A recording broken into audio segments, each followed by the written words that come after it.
নারী কাউন্সিলর চামেলির নগ্ন video viral.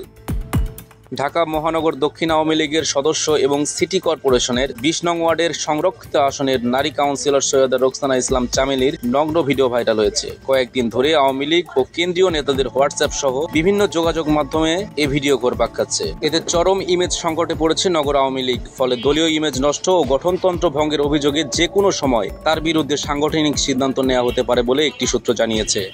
ভিডিওতে দেখা যায় সংরক্ষিত এ নারী কাউন্সিলর আবাসিক হোটেলের শীতাতাপ নিয়ন্ত্রিত একটি কক্ষে একজন পুরুষের সঙ্গে অন্তরঙ্গ অবস্থায় রয়েছেন। তার সঙ্গী ওই পুরুষটি চামেলের ইচ্ছাতেই অন্তরঙ্গ মুহূর্তের ভিডিও ধারণ করছেন। যুব মহিলা লীগের সাবেক এ নেত্রী এমন ভিডিও এখন আওয়ামী লীগ নেতাদের মোবাইলে।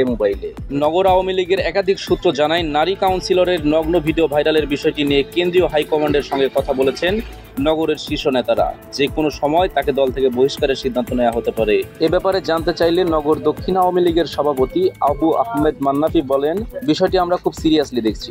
কেউ দলের ইমেজ নষ্ট ও সংগঠনের শৃঙ্খলা বিরোধী কাজ করলে অবশ্যই দৃষ্টান্তমূলক ব্যবস্থা নেওয়া হবে। উল্লেখ্য, এর আগেও প্রভাব খাটিয়ে সরকারি রেলের কোটি কোটি টাকার জমি দখল, অজ্ঞান অবস্থায় শাহবাগের ফুটপাতে পড়ে থাকা সহ আপত্তিকর নানা কাজে জড়ান এই নারী কাউন্সিলর।